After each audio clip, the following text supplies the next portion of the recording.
거짓 증거 하지 말라. 누구에 대해서? 이웃에 대해서. 이 이웃이라는 말이 밥을 같이 식탁에서 먹는 사이입니다. 그런 이웃에 대해서도 뭐가 있을 수 있다? 거짓 증거가 있을 수 있다는 이야기를 지금 하고 있는 것입니다. 오늘 이 아침에 우리가 여러분들이 말씀을 들을 때 좀 이렇게 연륜이 있으신 분들, 예수를 오래 믿으신 분들은 오늘 이 말씀 하면 제목하면 답이 나와 있어요.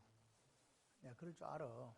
근데 답은 나중에 내시고 오늘 하나님께서 오늘 우리에게 말씀하시고자 하는 그 본질이 뭔가를 아는 시간이 되시기를 바랍니다. 하나님 나라, 우리가 원래 에덴 동산에 살았잖아요. 이 에덴이라는 곳은 기쁨과 은혜, 행복 이런 뜻을 담고 있습니다. 그곳에는 슬픔, 눈물, 질투, 시기 뭐 이런 거 없습니다. 그죠? 그런 곳이에요. 사랑밖에 없어. 그리고 남아 이런 동산에 우리가 살았죠. 근데 이제 죄를 지음으로 말미암아 쫓겨나게 되었습니다. 근데 하나님의 꿈은 뭐냐? 여전히 이 땅에 거룩한 백성, 저 세상 나라, 나의 보물로 살아가는 사람들은 하나님 나라를 경험하며 살기를 원하시는 거예요. 그래서 하나님 나라, 즉 천국이라고 하는 것은 두 가지 개념이 있습니다. 그건 한 가지는 장소적 개념이 있고요. 또 한 가지는 뭐냐니까 다스림의 개념이 있습니다. 장소와 다스림. 장소라고 하는 것은 여러분과 제가 나이가 들어가지고 이 생명 다하면 주님 만나는 가서 영원히 살 그곳이 천국이에요. 아멘이십니까? 몸의 부활, 그래서 영혼이, 천국에 있는 영혼이 같이 합쳐져서 영원한 새하늘과 새 땅, 새 예루살렘에 들어가는 거예요. 그럼 이 땅에서는 그럼 어떻게 하느냐? 이걸 지금 이야기하는 거죠.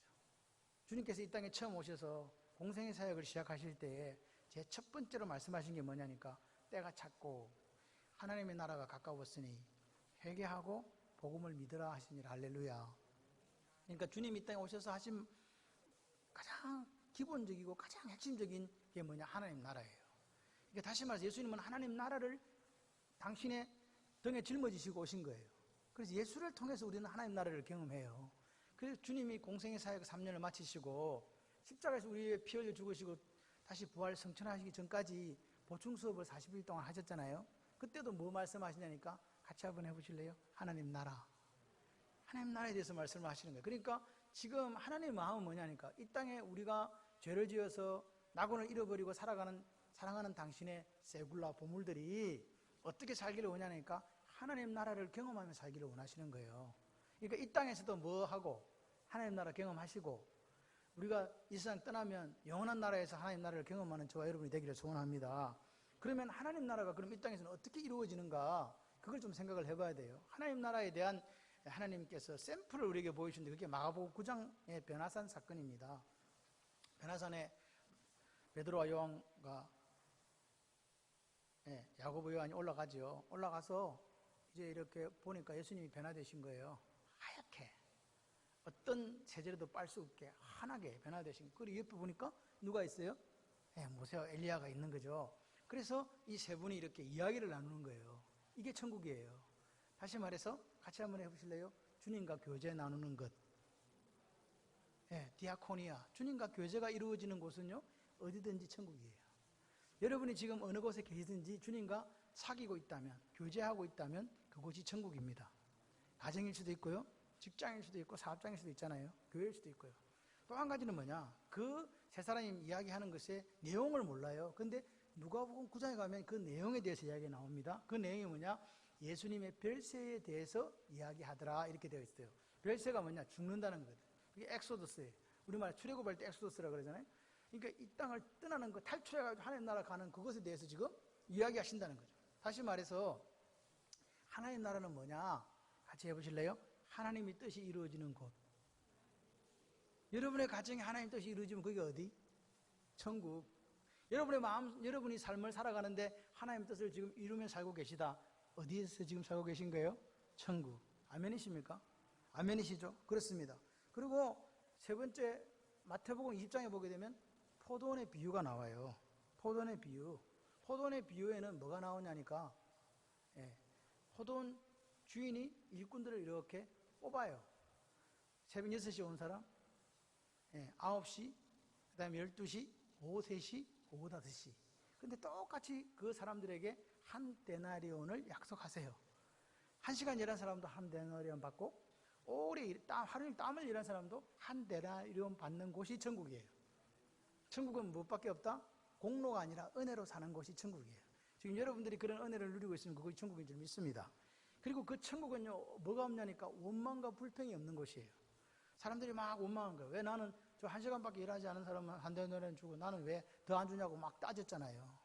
주님이 뭐라 그래요? 왜 내가 너한테 한 데나리온이라고 약속했지 않니? 내가 이 사람에게 한 데나리온 주는 건 내 마음이야. 그게 은혜예요. 하나님, 우리가 하나님 바라보실 때 뭐 한 게 별로 없어. 근데 하나님께서 우리를 사랑하시는 거야. 하나님 자녀 삼아주시는 거야. 이 땅에 살 때 복을 누리며 살아가게 하시는 이게 하나님의 은혜인 줄 믿습니다. 천국은요, 그러니까 원망이 없으니까 뭐가 있어요? 하나님 은혜만 있죠? 하나님 은혜가 있으니까 그 입술에 뭐가 나와요? 감사해요. 그게 천국이라고요. 아멘이십니까? 지금 여러분들이 이루어갈 천국이 이런 천국이에요. 또 한 가지가 뭐냐니까, 마가복음 10장에 보게 되면 막 부모들이 우리 아이에게 기도 좀 해주세요 하고 이렇게 막 데리고 왔어요. 그랬더니 저들이 막 꾸짖은 거예요. 그죠? 그랬을 때 예수님이 뭐라고 해요? 어린아이가 내게 오는 것을 금하지 마라. 천국은 이런 자의 것이다. 할렐루야. 다시 말해서 어린아이 마음으로 천국에 갈 수도 있지만 또 한 가지는 뭐냐? 그런 내게 오는 자, 지극히 작은 자, 소자, 어린아이, 나한테 아무 유익이 없는 사람을 잘 대해주는 것이 천국이라고요. 아멘이십니까? 이 천국은 이런 것이라고 주님이 말씀하셨잖아요. 어린아이, 나에게 쓸데도 없는데, 쓸모도 없는데, 나한테 별로 유익이 안 되는데 그 사람을 사랑해요, 대접해요, 환대해요. 그런 것이 천국이에요. 여러분 삶에 그게 지금 이루고 있으면 지금 어디에 계시다? 아멘이십니까? 천국이 별거 아니에요. 이게 뭐냐? 바로 주님의 다스림이 있는 나라, 통치가 있는 나라, 그게 천국이라 이 말입니다. 그러니까 주님은 십계명을 우리에게 주실 때에 어떤 마음을 가지고 주시냐니까 이런 하나님의 나라를 만들어 가라는 거예요. 아버지 마음이에요. 이해되시죠? 교회 안에서도 뭐가 있으면 좋아요? 원망 없고 시기 질투 없고 기쁨 감사 찬송 할렐루야, 그게 천국이라 이 말입니다. 그러니까 여기가 작은 천국이에요. 그렇게 하나님께서 십계명을 주시면 당신의 마음에 나의 세굴라 보물, 그리고 내 말을 잘 듣고 내 언약을 지키는 사람들은 최세상 나라 거룩한 백성이 된다고 했던 그 사람들은 어떻게 살기를 원하느냐? 이런 천국을 누리며 살기를 원하는 거예요. 그래서 십계명을 주신 거라 이 말입니다. 뭐 십계명을 정해놓고 안 지키면 너희들 막 다리를 분지른다, 막 감옥에 가둔다, 막 어떻게 하겠다는 게 아니에요. 너희들이 적어도 하나님 나라를 이루어가는 사람들 정도 됐으면 요 정도는 한번 해보자. 아버지 마음이라고요. 아멘이십니까? 그렇습니다. 그래서 바벨탑 사건을 아시죠? 창세기 11장의 바벨탑 사건은 어떤 사건이냐? 인간이 누구처럼 되고 싶어서, 하나님처럼 되고 싶어서 반역을 꾀했던 사건이 바로 바벨탑 사건이에요. 성읍을 쌓고 거기다가 대를 높이 쌓아서 하나님처럼 높아지려고 했던 사람들, 이름을 내려고 했던 사람들, 그리고 흩어짐을 면하고자 했던 사람들의 그 모습이 거기 있는 거죠. 그런데 바벨탑에서 그 탑을 이렇게 높이 쌓을 수 있던 가장 중요한 이유가 있었어요. 그게 뭐예요? 언어가 하나였다는 거예요. 언어. 다시 말해서 오늘 말이 통하면요, 말이 통하면 다시 소통이 되면 뭐가 이루어진다고요? 경영이 이루어지는 거예요. 다시 말해서 우리도 사람과 사람도 소통이 되면 일이 이루어지듯이 우리가 하나님과 소통이 되면 할렐루야, 그게 천국이에요. 그리고 이웃을 사랑하라는 말이 똑같은 거잖아요. 이웃과 뭐가 돼야 된다는 거예요? 소통이 되는 거예요. 그게 천국이라고요. 아멘이십니까?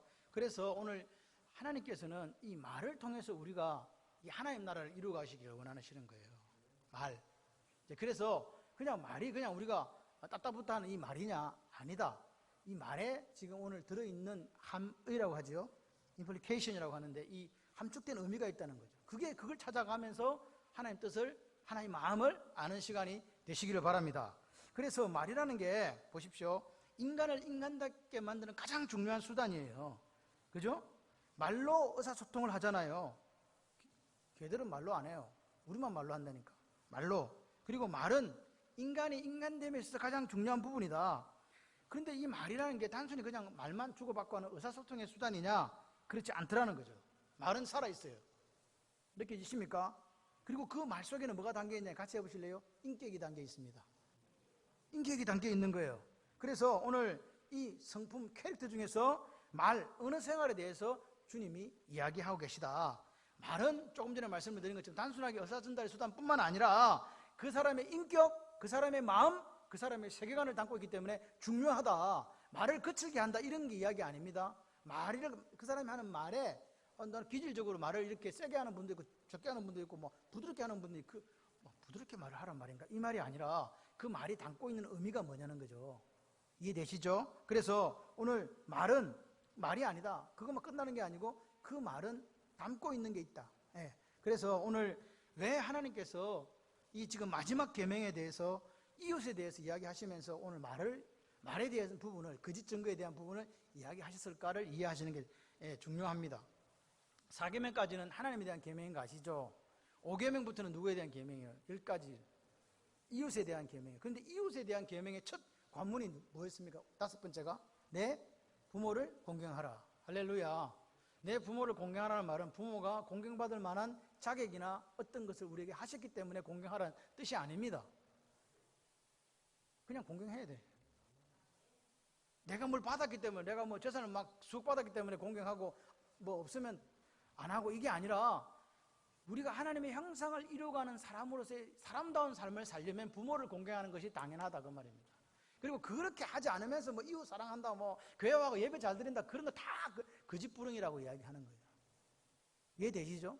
그렇게 하면서 살인하지 말라, 간음하지 말라, 도둑질하지 말라 이렇게 갑니다. 근데 요 살인, 간음, 도둑질은요 대상이 특정되어 있지 않습니다. 이 말은 이 살인이라는 것이 또 간음이라는 것이 도둑질이라는 것이 사람에 대해서도 일 수 있고 하나님에 대해서 두 가지 이중적인 어떤 이중성, 대상의 이중성이 있다는 것을 우리에게 이야기해 주고 있는 거예요. 이해되시죠? 영적인 간음도 있고 실제적인 간음도 있고, 그죠? 영적인 도둑질도 있고 일반적인 도둑질도 있고 이런 식으로 되어 있다 이 말입니다. 그런데 예수님이 이 십계명을 요약할 때 두 가지로 이야기했죠. 첫째는 그와 같으니 네 마음을 다하고 목숨을 다하고 뜻을 다하여 누구 사랑하고 주 너희 하나님을 사랑하고, 둘째는 그와 같으니 내 이웃을 네 자신과 같이 사랑해라. 아멘이십니까? 요 두 가지, 다시 말해서 하나님 사랑과 이웃 사랑에 대해서 우리에게 이야기했는데, 그 이웃 사랑이란 부분을 십계명을 끌고 와 보니까 그 부분에서 있는 게 뭐냐? 거짓 증거의 문제와 이웃의 것을 탐하지 말라는 문제에 부딪히더라 이 말입니다. 이해가 되시면 아멘.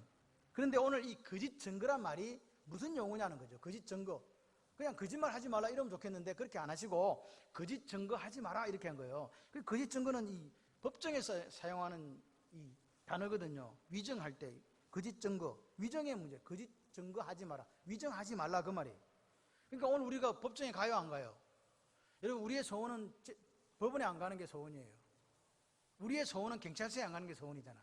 근데 경찰서는 둘러가고 법원도 둘러가고 아예 안 가. 평생을 안 가는 게 좋아. 동의하지 않으십니까? 가면 스트레스 받아.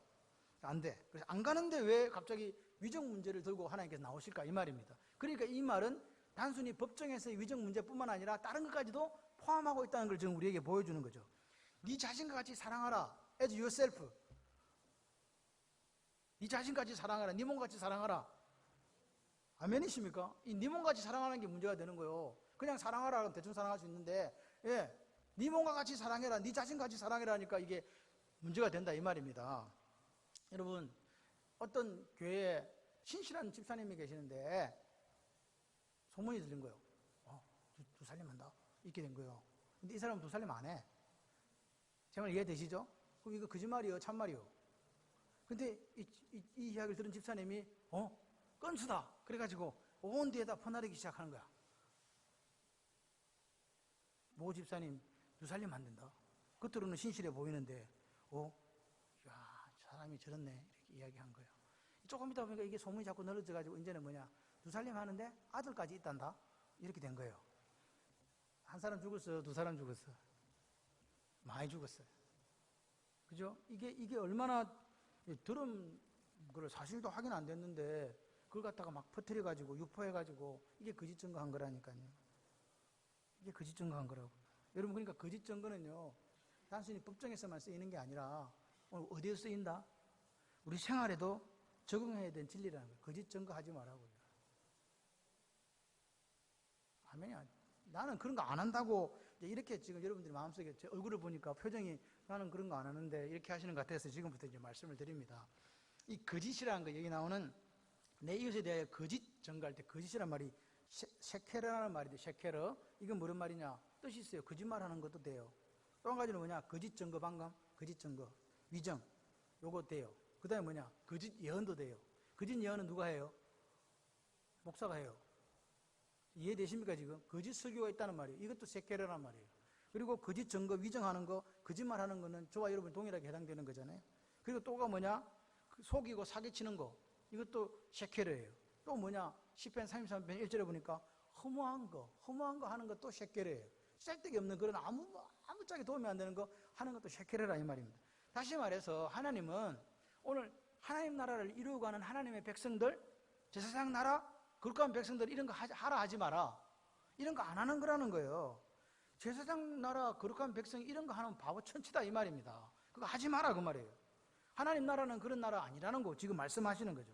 그래서 조금 전에 말씀드린 셰케르란 말이 위정이란 거, 첫 번째로 거짓 증거라는 말이 법정에 사용되는 용어다. 재판정에 나가가지고 그리스도인은 거짓 증거 하지 마라 그 말입니다. 내가 거짓 증거 하게 되면, 거짓 증인을 쓰게 되면 재판은 완전히 그르치죠.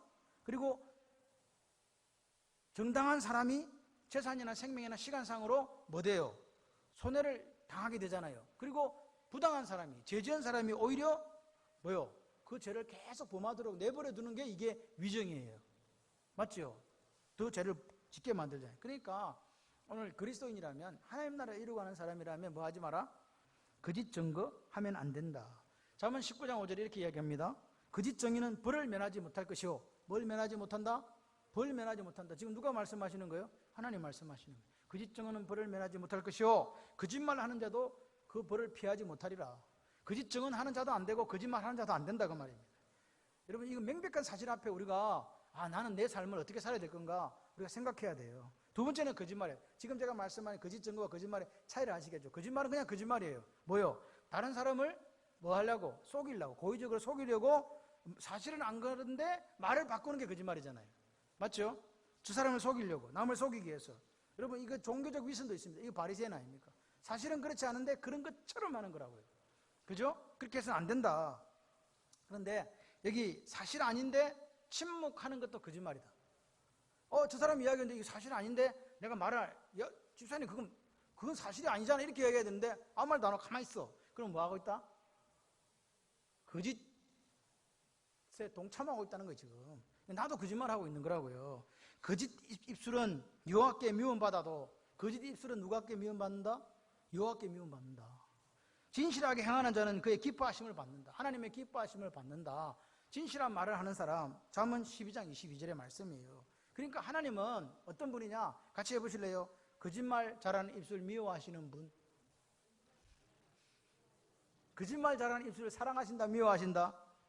예, 그러니까 거짓말은요, 우리가 그 모양이라도 버리려고 하는 자세가 필요해요. 그 다음에 세 번째가 뭐냐? 중상모략입니다. 중상모략 또는 모함. 뭡니까? 중상은 뭡니까? 다른 사람이 어떤 흠이 있을 때 그걸 어떻게 해요? 막 비평해가지고 어떻게 합니까? 그 인격과 명예에 손상을 주는 거. 모함은요, 다른 사람 약점이 있을 때 또는 확실치 않은 그런 사실인데 그걸 갖고 어떻게 해요? 궁지로 몰아넣는 행위가 모략 또는 모함이잖아요. 여러분 기억하셔야 돼요. 우리가 이 말이라는 게 어떻게 하는가? 말은요 칼보다 더 무서워요. 칼은요 딱 하면 몇 사람 죽어요? 딱 하면 한 사람 죽잖아. 물론 무공의 한 사람은 한 칼에 몇 번씩 죽일 수 있지만 보통 한 칼에 하나예요. 근데 혀는요 한 칼에 3명 죽어. 이게 중요한 거예요. 그래서 오늘 우리가 조심해야 된다. 여러분 이 혀가 칼보다 더 많은 상처를 입힌다는 이 말에 동의하십니까? 어거스틴이 이야기했어요. 그래서 남의 말을 좋아하게 하는 자의, 남의 말하기를 좋아하는 자의 말은 별식과 같다. 별식이 뭐예요? 우리가 잘 쓰는 말이 별미다, 별미. 별미네. 뱃속 깊은 데로 내려가느니라. 별미입니다. 별미, 남의 말 좋아하는 걸, 이걸 우리나라 말로 뭐라 그래요? 뒷담화라 그러잖아요. 뒷담화. 뒷담화한다. 그런데 우리의 본성은요, 우리의 죄성은요, 뒷담화가 너무 좋아. 예. 막 칭찬하는 거는 별로 안 좋고, 하여튼간 뒷담화하는 게 너무 행복해. 막 좋아. 칭찬, 격려 이렇게 하는 것보다 다른 사람 비판하고 폄하시키고 좋지 않은 말 하는 게 별미처럼 우리에게 보인다. 이게 우리의 죄성이라고 이야기하는 거예요. 이건 누구도 피해갈 수가 없어요. 여러분, 그래서 오늘 우리가 이 말을 지금 이 말이라는 게 단순한 말로 끝나지 않고 더 이상의 큰 의미가 있구나, 이걸 알게 된다는 거예요. 보세요. 야고보 장로가 기록한 야고보서는요, 뭡니까? 예, 믿음이 있는 사람은 행함을 보이라는 거잖아요. 이 믿음, 하나님에 대한 믿음이 행동으로 나타난다는 거죠. 그래서 이 행함과 누구든지 스스로 경건하다 생각하며 자기 혀를 제갈 먹이지 아니하고 자기 마음을 속이면 이 사람의 경건은 헛것이라. 야고보서 1장 26절이에요. 다시 말해서 자기는 예수 잘 믿는다, 경건하다, 하나님을 경외하는 사람이라고 하면서 혀는 지 마음대로 놀려. 그러면 어떤다? 이 사람은 경건한 사람 아니다, 그 말입니다. 그죠? 그렇습니다. 다시 말해서 오늘 행함이 뭐냐 하니까 이웃사랑으로 나타나야 되는 거예요. 행함은 이웃사랑으로 나타나는데 그 이웃사랑을 방해하는 게 뭐냐니까 혀라는 거예요. 말이라는 거예요. 여러분, 오늘 이웃사랑은 뭐로 나타나야 된다고요? 행함으로 나타나야 되잖아요. 근데 뭐가 지금 문제를 일으킨다고요? 말이요.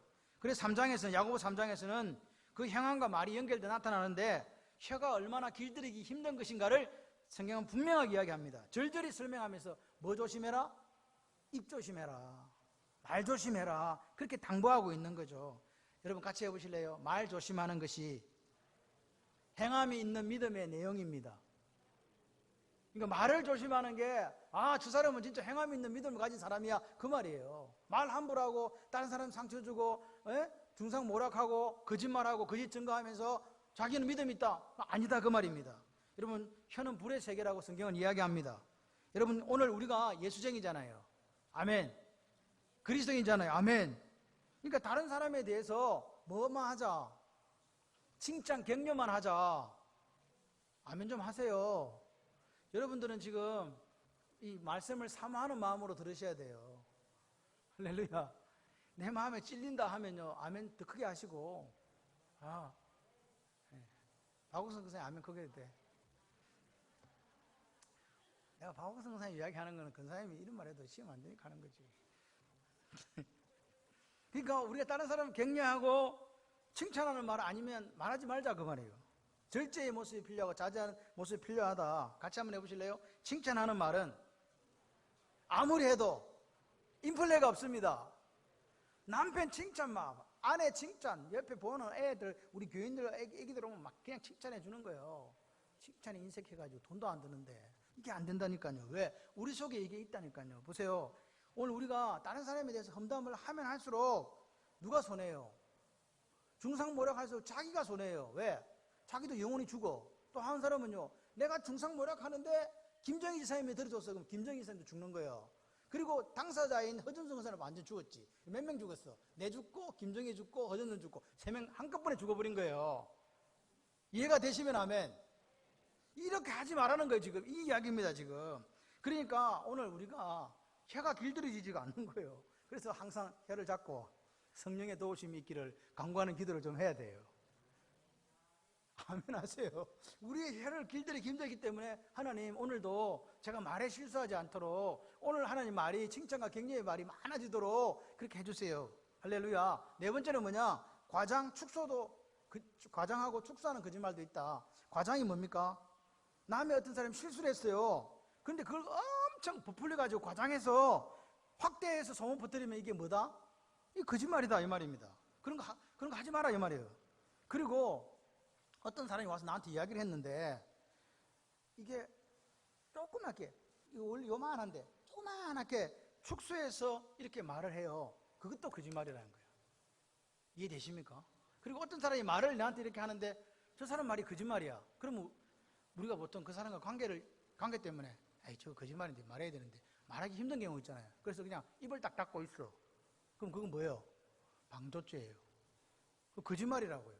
저 사람이 진실이 아닌 말을 막 이렇게 쏟아내고 있는데 말을 관계가 깨질까 해서 말을 못하고 있다? 이것도 내가 똑같이 저 사람과 내가 둘이가 거짓말하는 거라, 이 말입니다.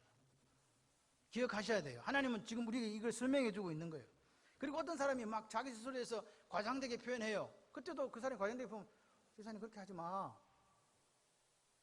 라고 이야기하는데 말 못하면 침묵하는 이것도 거짓이다라고 성경은 정확하게 이야기합니다. 그래서 다른 사람의 잘못을 작은 걸 크게 침소봉대하는 것도 거짓말이고 자신에 대해서 과대 포장하는 것도 거짓말이고 남이 거짓말할 때 그거 말하지 못하고 침묵하고 있는 그것조차도 거짓말이라는 사실을 우리가 안다면 우리의 삶은요 좀 바뀌어야 될 것 같아요.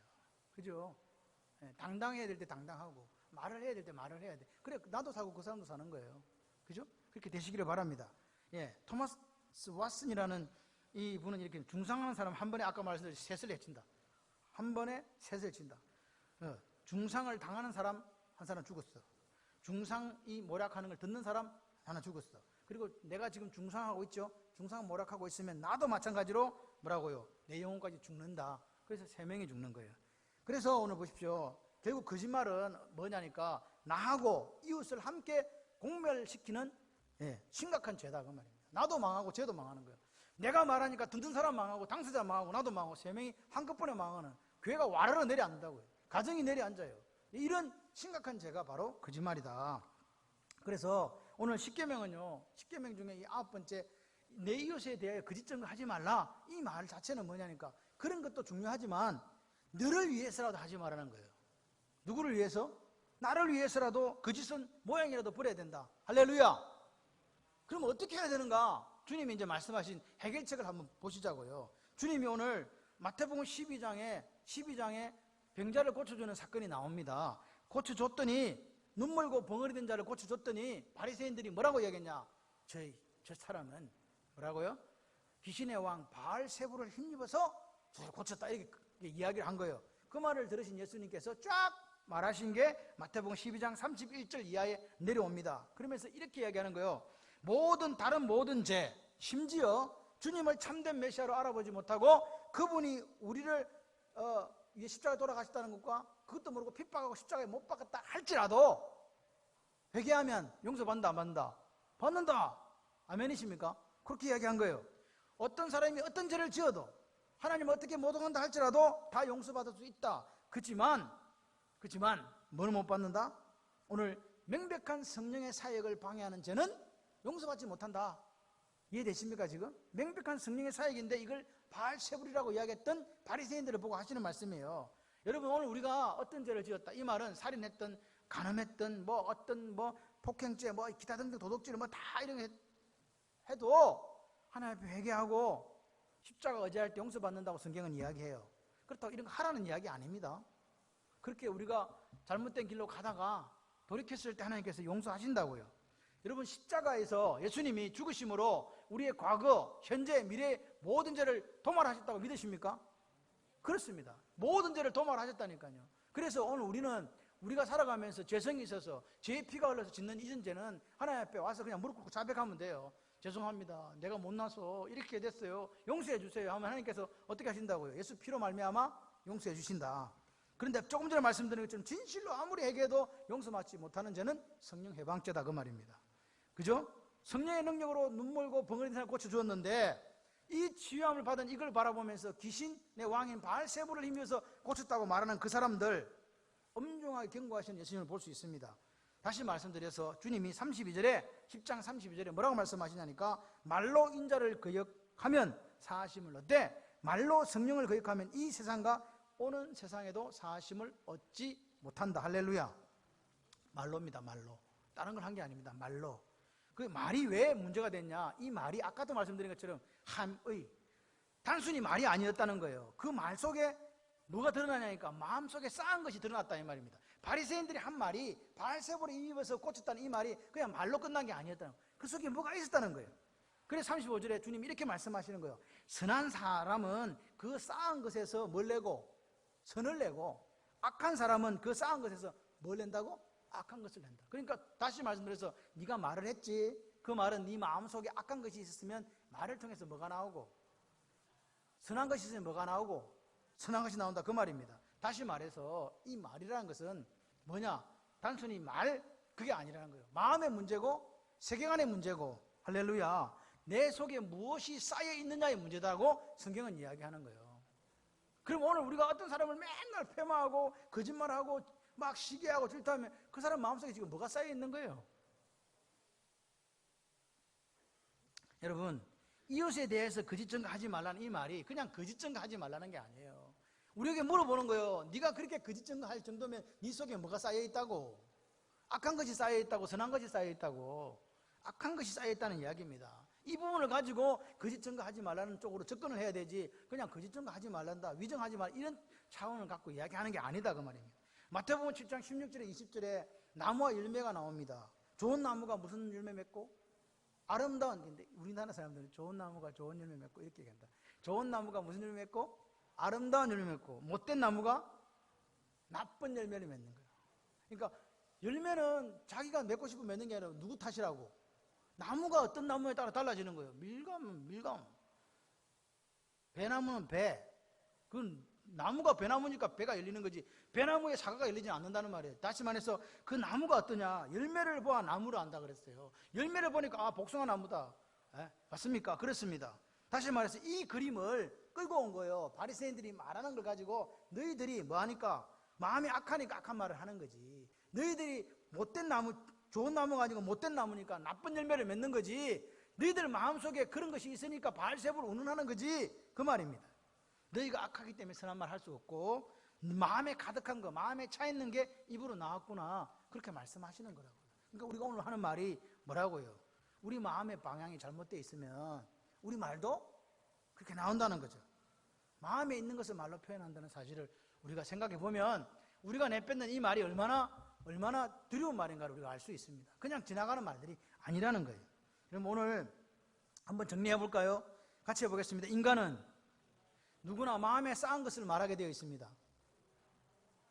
여러분, 오늘 여러분이 말씀하시는 그 말이 그냥 나온 게 아닌 거예요. 알고 보니까 내 마음에 쌓여 있는 거네요. 자라온 환경, 내 자신 속에, 내 마음 속에 간직하고 있는 것을 입술로 드러낼 수밖에 없는 게 인간이다, 그 말입니다. 그러니까 오늘 이걸 입술에, 마음속에 있는 걸 이렇게 와서 원래는 나쁜 게 돼야 되는데 여기는 나쁜 게 있는데 이게 좋은 말로 이렇게 하는 사람을 뭐라 그래요? 위선자, 사기꾼, 그렇게 우리 이야기하는 거예요. 이게 무서운 거예요. 오늘 주님이 말씀하십니다. 마음에 가득한 것을, 네 마음속에 가득 차 있는 것을 말하는 게 인간이다. 그건 말로 끝나는 게 아니야. 그 말 속에는 네 삶을 담고 있고, 네 생각을 담고 있고, 네 세계관을 담고 있단다. 그렇게 말씀하시는 거죠. 오늘 우리가 평상시에 주고받는 말들 있잖아요. 수많은 말들. 그게 내가 자라는 환경과 내 마음을 지금 반영하고 있다. 그래서 말은요, 그 사람의 인격이고 세계관이에요. 그러니까 오늘 우리는 내 마음 속에 일단 마음을 바꿔야 입술이 뭐라고요? 아름다워지잖아요. 할렐루야. 말을 아름답게 하는 것은 어디서부터 시작된다? 마음에서부터 시작된다. 같이 한번 해보실래요? 마음이 아름다워야 말도 아름다워집니다. 아멘. 지금 아름다운 말씀을 하고 계시다면 여러분의 마음이 지금 아름다운 거예요. 저 사람을 보는데 자꾸 티가 눈에 들어와. 그렇게 보지 마시고 이렇게 치다 보면 이쁜 데가 들어오시기를 바라요. 여러분들이 지금 마스크를 쓰고 계시니까 얼굴이 이분이 가려졌잖아요. 여자들이 요즘 어디다 화장하냐? 여기다가 자꾸 화장을 해. 잘 그리시기를 주님의 이름으로 축원합니다. 이뻐요. 어떤 데는 보는데 어떨 때는 무서워요. 잘 그려야 된다. 그런데 그냥 보고 이쁘다고, 그냥 안 이쁜데 이쁘다고 해도 돼. 그렇다고 해서 여러분 죽는 거 아닙니다. 그러니까 어떻게 우리가 말하느냐에 따라 달라진다. 자, 그래서 오늘 보세요. 거짓 증거, 이것에 대한 거짓 증거, 거짓말, 중상모략, 또는 과장하거나 축소하거나 또는 침묵하거나 참소의 모든 문제가 어디서 나오는 거라고요? 전부 마음에서 나오는 거라고요. 그러니까 오늘 거짓 증거의 문제는 마음의 방향의 문제예요. 내가 지금 내 마음속에 어떤 걸 쌓고 있느냐, 또 내가 어떤 쪽으로 생각하고 있느냐, 이게 따라서 말이 달라진다, 그 말입니다. 그러니까 오늘 보십시오. 여러분의 마음에 뭐가 채워져 있냐고요. 점검해 보시라고요. 뭐가 채워져 있습니까? 성령으로 충만하시길 주님의 이름으로 축원합니다.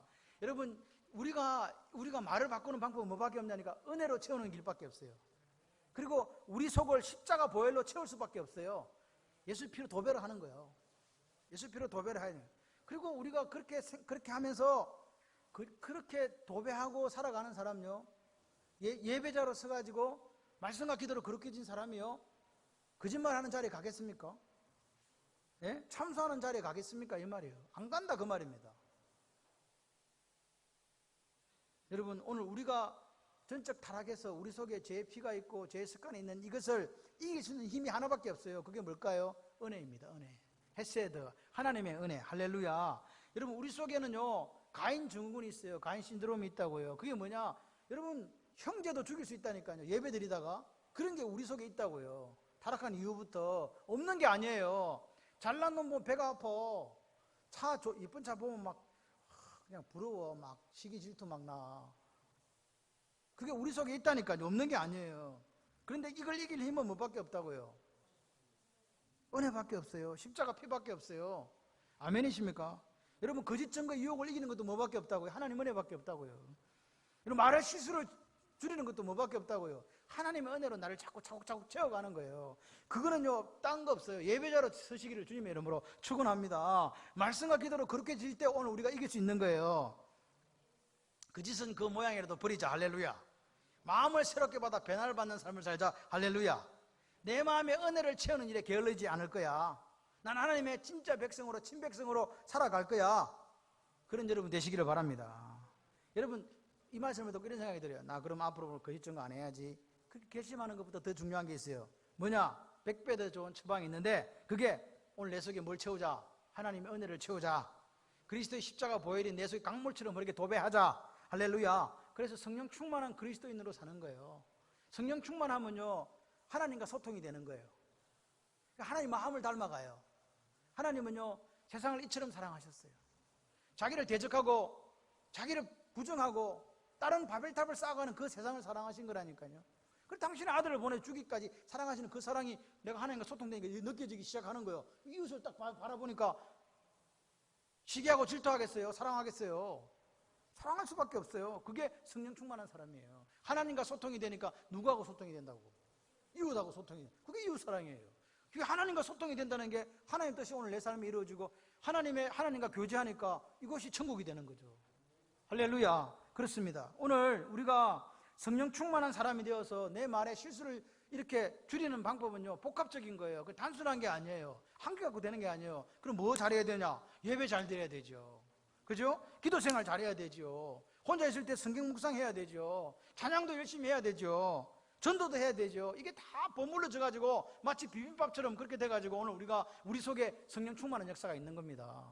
아멘. 그렇습니다. 그럴 때 우리가 집사님 참 은혜롭다 이렇게 이야기하는 거예요. 야고보 장로가 우리한테 이야기합니다.